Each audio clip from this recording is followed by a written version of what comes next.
inauguré une nouvelle ligne de plaques de plâtre en Norvège qui illustre bien, je pense, ces deux aspects. Donc cette nouvelle ligne est la première ligne de production complètement décarbonée, scope 1 et 2, de production de plaques de plâtre au monde. Et elle est remarquable par deux aspects. Donc déjà sur la décarbonation du mix énergétique, c'est une ligne qui est complètement électrifiée, alors que d'habitude c'est un process qui fonctionne au gaz naturel. Donc là il y a une prouesse technologique pour tout électrifier et ça fonctionne à l'hydroélectricité, donc 100% d'énergie verte. Et à côté de ça, c'est aussi une ligne qui consomme 30% moins d'énergie qu'une ligne classique, tout en produisant 40% de plus de volume de plaques de plâtre. Donc elle est particulièrement sobre aussi en énergie. Donc on travaille vraiment sur les deux aspects, à la fois être les plus efficaces possibles, les plus sobres possibles, et en même temps, pour l'énergie dont on a besoin, aller vers de l'électricité décarbonée.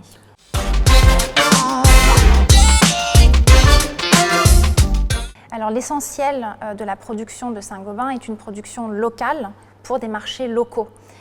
Donc il n'est pas question pour nous de délocaliser des usines de l'Europe vers les États-Unis par exemple et ensuite faire voyager les plaques de plâtre partout dans le monde. Donc ça n'a pas d'impact direct sur la localisation de nos usines. En revanche, on regarde beaucoup l'IRA et les initiatives européennes, c'est des initiatives très intéressantes pour inciter au développement d'une industrie locale et verte.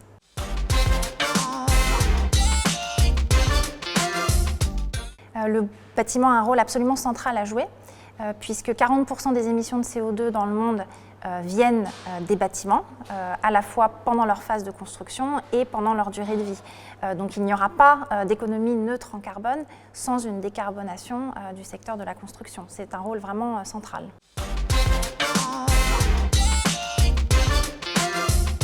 Oui, tout à fait. C'est important que l'État soit exemplaire sur ce sujet et montre la voie avec la rénovation notamment des écoles et des hôpitaux.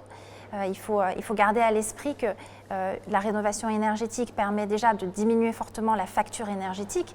Donc tout l'argent qui est économisé parce qu'on a besoin de chauffer moins, c'est de l'argent qu'un directeur d'école peut utiliser par exemple pour acheter du matériel pour les élèves ou pour les professeurs.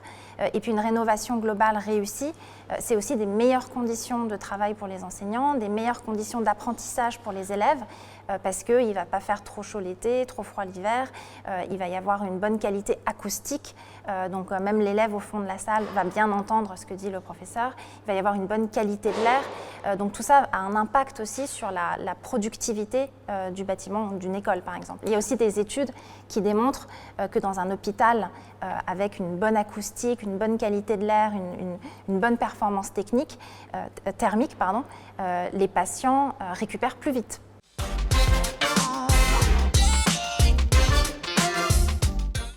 Donc le temps long est effectivement indispensable.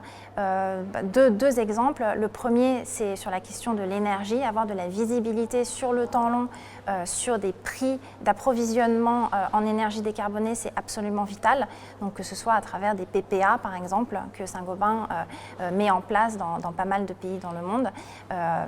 Donc c'est absolument indispensable d'avoir cette visibilité-là quand on est un industriel. Dans le secteur de la construction, c'est indispensable également. Juste un exemple, pour répondre aux besoins en rénovation énergétique, il faut former en France 300 000 artisans. Pour lancer cet effort de formation qui permettrait de créer des emplois qualifiés, non délocalisables, des emplois qui sont porteurs de sens, il faut donner de la visibilité à la filière sur 10 ou 15 ans.